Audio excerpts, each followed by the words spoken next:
मट्टी की तैयारी। आप सबको, ख़ास तौर से ख़वातीन और बच्चियों को मेरा सलाम और दुआएं पहुँचें। मैं माहौल दोस्त आर्किटेक्ट यास्मीन लारी हूँ और आप ज़ीरो कार्बन चैनल पर कम कीमत, माहौलियाती मुफीद और इंसान पसंद घर बनाने के तरीक़े सीख रहे हैं ताकि हर कोई अपना सस्ता और मजबूत घर खुद बना सके। मुझे बहुत खुशी है कि पिछले चंद सालों में मैंने 40,000 से ज़्यादा मट्टी के घर बनवाए।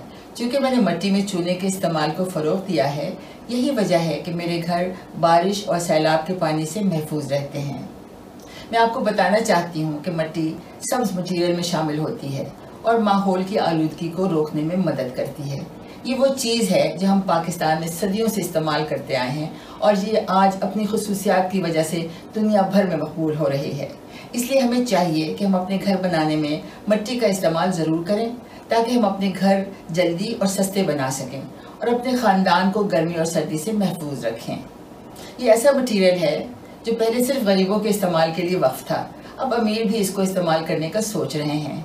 मैं चाहती हूँ कि मट्टी का इस्तेमाल पूरे मुल्क में फैल जाए और हर कोई मट्टी और उसके अलावा और भी जो सब्ज़ मटीरियल होते हैं उनको इस्तेमाल करने लगे और इन मटीरियल तैयार करने का और इस्तेमाल करने का सही तरीका सीख ले, क्योंकि इसी में हमारी आइंदा नस्लों की बेहतरी है।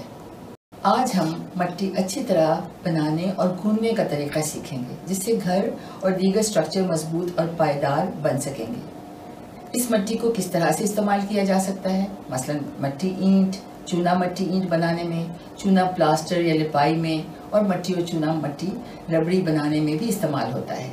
अगर बहुत सारी मट्टी गूंद कर हिफाजत से रख लें तो ये 5-6 हफ्ते तक आपके काम आएगी। आइए हम गूंदी हुई मट्टी तैयार करना सीखें। हमें मट्टी की तैयारी के लिए कुछ चीज़ें दरकार हैं और वो औजार और सामान आपके सामने हम पेश कर रहे हैं। रेड़ी, फावड़ा, ड्रम, पानी की बाल्टी, तगारी और पॉलीथीन की शीट। सबसे पहले हमें ये चेक करना है कि हमारी मट्टी किस तरह की है। हमेशा ये ख्याल करना होगा कि मट्टी ऐसी जगह से निकालें जहाँ ज़मीन में नमक ना हो। नमक वाली मट्टी को हरगिज़ इस्तेमाल में ना लाएं।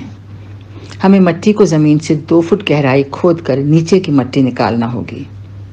इस मट्टी को टेस्ट करना इसलिए ज़रूरी है ताकि पता चले कि इसमें चिकनी मट्टी की मिक़दार कितनी है, क्योंकि हमारे इस्तेमाल की मट्टी में 20 से 40% तक चिकनी मट्टी होनी चाहिए।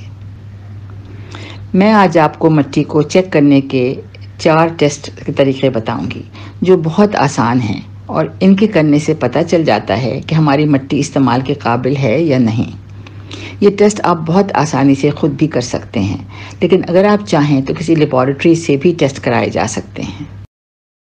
टेस्ट नंबर 1 बोतल टेस्ट कहलाता है।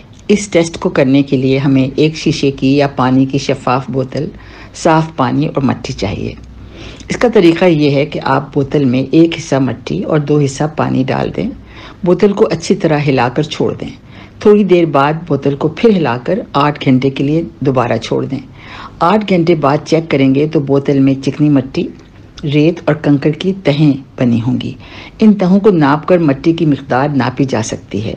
अगर ये मिक़दार हमें 20 और 40% के दरमियान मिलती है तो ये चिकनी मट्टी इस्तेमाल के काबिल है।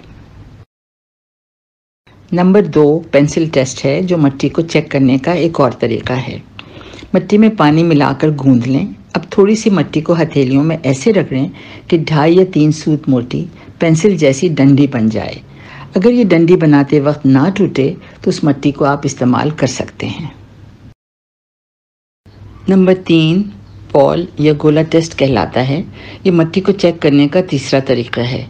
गूंदी हुई मट्टी का 3 से 4 इंच का गोला बना लें, जैसे एक आटे का पेड़ा बनाते हैं। ये गोला बनाकर ज़मीन पर फेंक दें। अगर ये गोला टूट जाए तो ये मट्टी इस्तेमाल के काबिल नहीं है।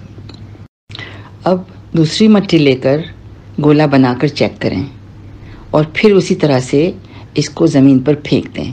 अगर ये गोला ना टूटे तो ये मट्टी हमारे इस्तेमाल के लिए ठीक है। नंबर 4 गोला तोड़ने का टेस्ट है।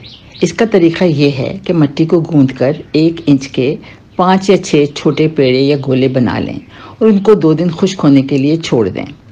48 घंटे के बाद उनको एक एक करके हाथ में मसल दें। अगर उनमें से कोई भी ना टूटे तो इसका मतलब है कि मिट्टी हमारे इस्तेमाल के काबिल है, लेकिन अगर ये टूट जाए तो ये मिट्टी आपको इस्तेमाल नहीं करनी चाहिए। मिट्टी को इस्तेमाल की तैयारी से पहले खुश्क मिट्टी को साफ़ करना ज़रूरी है ताकि उसमें कोई पत्ते, कचरा, पत्थर या कंकड़ ना रह जाए। अगर खुश्क मिट्टी बड़े टुकड़ों में है तो उसको धुरमट या वज़नदार औजार से तोड़कर बारीक कर लें और 2 या 3 मिलीमीटर जाली वाली छन्नी में छान लें। छनी हुई मिट्टी ड्रम में संभाल कर किसी जगह रख लें और जब ज़रूरत पड़े तो इस्तेमाल करें। हमें मिट्टी को छानना इसलिए ज़रूरी है ताकि मिट्टी से आप जो भी काम करें वो सब साफ़ सुथरे हों। मिट्टी को तैयार करने में आपको बिल्कुल साफ़ पीने वाला पानी इस्तेमाल करना होगा। इस्तेमाल से पहले मिट्टी को 3 दिन तक भिगोकर अच्छी तरह गूंदना होगा। ये काम अक्सर पाँव से बहुत अच्छा किया जाता है, जिससे तमाम मिट्टी अच्छी तरह घुल मिल जाती है। 3 दिन के बाद जब मिट्टी तैयार हो जाए तो उसको प्लास्टिक की चादर में लपेट कर रख दें। अगर ज़मीन में नमक का ख़तरा है तो बेहतर है कि तैयारशुदा मिट्टी ड्रम में डालकर बंद कर दी जाए। इस तरह आप अपनी बनाई हुई मिट्टी 4 से 6 हफ्ते तक इस्तेमाल कर सकते हैं। मिट्टी को ढांप कर रखना इसलिए ज़रूरी है ताकि मेहनत से तैयार की हुई मिट्टी सूख ना जाए, क्योंकि जब मिट्टी एक दफ़ा सूख जाती है तो वो इस्तेमाल के काबिल नहीं रहती जब तक कि उसको दोबारा ना गूंथा जाए।